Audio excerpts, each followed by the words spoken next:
énormes concentrations de population, concentration de talents d'ailleurs, je pense qu'on l'oublie assez, et les innovations naissent principalement dans les villes. Et dans les villes, il faut donc aménager tous les réseaux. Réseau de transport, bien sûr, réseau de transport d'énergie, que ce soit l'électricité, le pétrole, enfin tout ce qu'il faut, et aussi les réseaux d'information. Alors évidemment, Internet bouleverse complètement l'accès à cette information-là, et je pense que la ville profite de ces évolutions. J'ai une remarque particulière peut-être à faire sur l'énergie, parce que on dit souvent les automobiles vont disparaître de la ville. Moi, je ne crois pas ça du tout. Je crois que le déplacement point à point restera très valable, d'autant plus que justement à cause des recherches très pertinentes dans le sujet, on va voir apparaître des voitures urbaines, spécifiquement urbaines, extrêmement peu polluantes, voire pas polluantes du tout d'ailleurs. J'ai payé mon éco puisque je me suis acheté une voiture hybride, mais je le sens venir. On verra des voitures quasiment automatiques maintenant dans les villes. Donc je pense que toute cette recherche un peu sur les systèmes complexes va être particulièrement pertinente.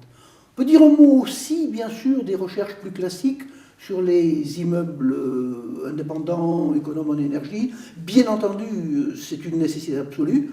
Je ne sais pas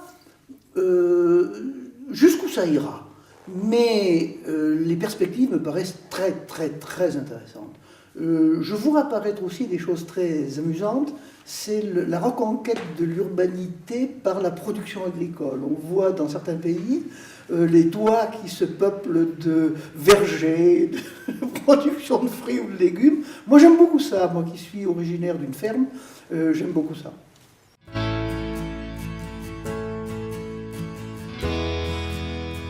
La notion de ville vivante est assez intéressante. Moi je la qualifierais avec trois qualificatifs pour dire ce que c'est une ville vivante. Je pense que c'est une ville qui travaille, c'est une ville qui est festive, et c'est une ville qui est aérée, avec un petit peu de verdure. Hein. C'est ma culture ancienne qui revient, mais je pense que ces trois caractéristiques-là sont fondamentales, et je pense que ce qui est en train de se faire dans la recherche sur tout ça, on en a parlé sur les réseaux, me paraît pertinente.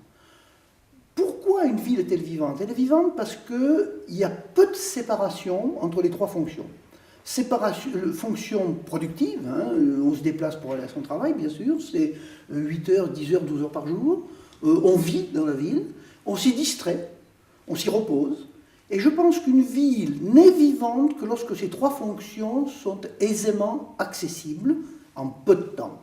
J'aime pas beaucoup les villes où il y a une forte séparation des fonctions, c'est-à-dire on migre le matin, on migre le soir. Hélas, c'est le cas de Paris, hein, pour beaucoup de la population de la région Île-de-France, et je le déplore. Je pense que quand moi je le vis, hein, je vis le traumatisme du RER B tous les jours, et c'est stressant. Et donc quand je suis rentré chez moi le soir, je n'ai pas envie de revenir au théâtre à Paris. Je pense que justement, une meilleure juxtaposition de ces fonctions, une meilleure intégration de ces fonctions, supprimer un peu cette spécialisation excessive qui est faite. Là, une zone de bureau, là, une zone de production, là, une zone de loisirs, etc., une zone d'habitation.